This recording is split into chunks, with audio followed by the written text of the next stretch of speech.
Hello and welcome to the Spirit Safe. My name is Rob. Thank you very much indeed for joining me, and Happy New Year everybody, 2017. It sounded like a long way off last time I thought about it, but now it is upon us.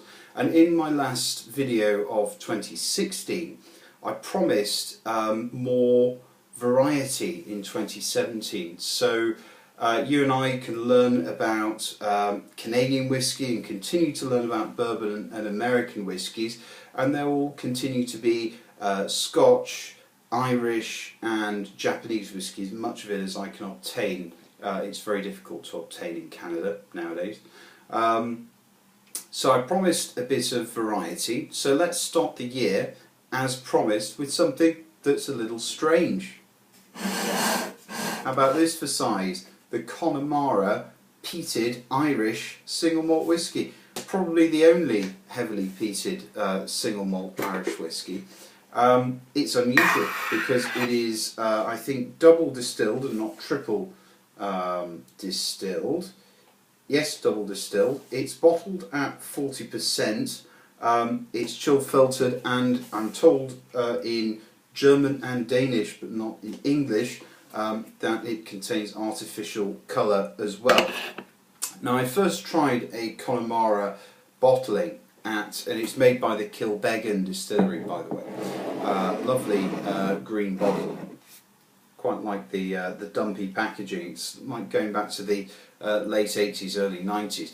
I first tried this at a whisky festival in Manchester quite a few years ago, 5 or 6 years ago. And I was very impressed with it. I thought it was really nice. Obviously very different, but I thought it was pretty good. I'm quite experienced with peated whiskies. I've had peated whiskies from every distillery on Islay but one, and I've had a couple of peated whiskies from other distilleries in Scotland. So I tried this and I thought it was very, very good, and it was on the list to buy, but I never got round to it. And then I found it in the BC liquor stores here in Canada where I live, and it was $63.99 plus taxes, so it brought it just over $70. And I thought, yeah, let's go for it. It looked like a short run product, something that they wouldn't have forever, so I thought, let's give it a go. And when I opened it, initially I was a bit disappointed because it wasn't as good as I remembered it, and I thought perhaps I'd had one of the age statement varieties. I think they have either an 8 or a 12 year at that whisky festival, or maybe I'd tried a cask strength version at the whisky festival. But perhaps just my palate has changed. I've got more experience with peated whiskies, but as the bottle went on, I began to enjoy it more, and I actually began to look forward to drinking this at the end of a long day.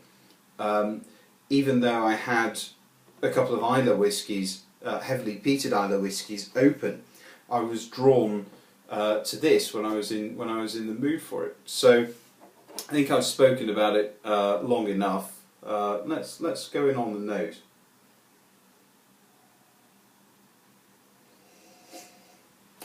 Immediately there is a slight dry white wine note, but there's a lot of hay and freshly cut grass. Very verdant, lots of heather.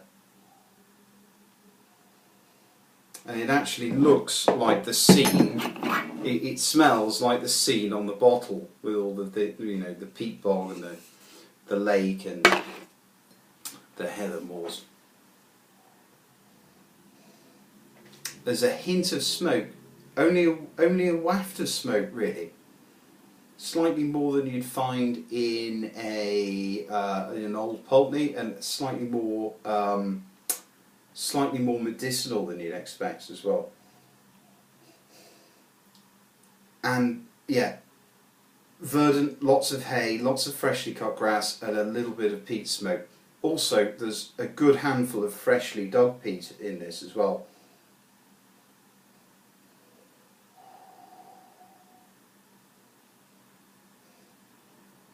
Something slightly nutty, very slightly honeyed as well. Not as much as I might like to find, but a little bit, and as it starts to open up, the peat becomes more medicinal, ever so slightly more phenolic. By the way, the peated barley for this product actually comes from Scotland, possibly from the Port Ellen maltings, although I don't know. They don't have the facilities in Ireland to dry malted barley with peat, because quite simply there are no other peated Irish whiskies that I know of, even though they've got loads of peat. It's nice, but there's a certain thinness that it's missing a little bit of its body, because it's at that lower, because it's been chill filtered, is at that lower concentration. Very slight sweetness beginning to appear.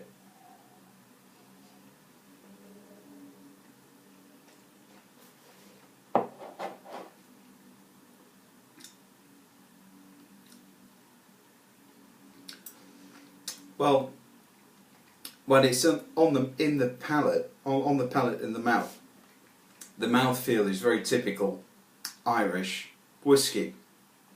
Not an awful lot going on. Certainly a very thin mouthfeel, not a rich or syrupy mouthfeel. It's all very thin, almost like a triple distilled product. But as soon as you swallow it, the peat starts to come in, and it's almost a freshly dug peat. It's a light smokiness. It's not far off a Bowmore actually, and it's got a peaty finish.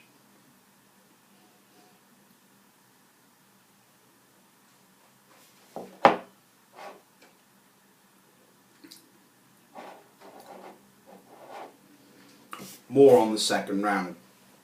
So there's a slight sweetness, a slight honeyed note, although the body of the whiskey perhaps wouldn't indicate that. And then you've got a fight between a bale of hay and a handful of peat. You get the freshly dug peat, you get the slightly smoky peat. It's by no means as peated as a Lefroy or an Ardbeg, but it is peated, and it's quite pleasant. I enjoy it. It's easy going for a peated whiskey. It would be unfair to compare this to an Islay, and I've got lots of experience with heavily peated whiskies. It's unfair to say, oh well, it's not as good as a Lefroy.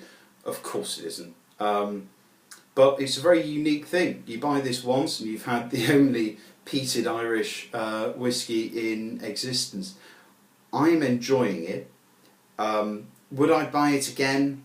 I'm not sure, because for another $2 I can get the Lechig, which is from Tobermory. It's not on either, it's on Skye, I believe. No, it's not Skye, is it? Lewis? I'm embarrassed now. I can't remember which island it's from. But that's not an Islay whiskey. But it's very good, and it's slightly heavier peated than this. Slightly more heavily peated, but it's non-chill filtered, and I think that improves it. This, I think, has suffered under chill filtration. I was expecting to find an additional... It feels like there's a note missing from the octave. It feels like there should be more barley sugar, I remember the first time round, and it feels like there should be some more honey maybe as well. So it wasn't quite as good as I remember it, but memories can be deceptive. If they were to release the 8 or possibly 12-year-old age statement version that they have, or if they were to release the cask strength version in this part of Canada, I would grab it. I have to say, I think it's only the presentation that's letting it down.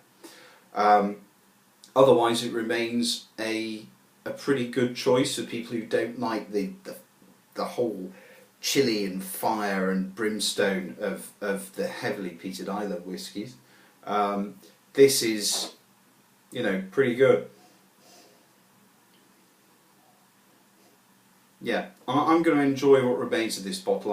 I retain an open mind as to whether or not I would go back again. It's good, it's not outstanding, but it's good. And I think a lot of peat fans would probably enjoy it. It's priced about right anyway.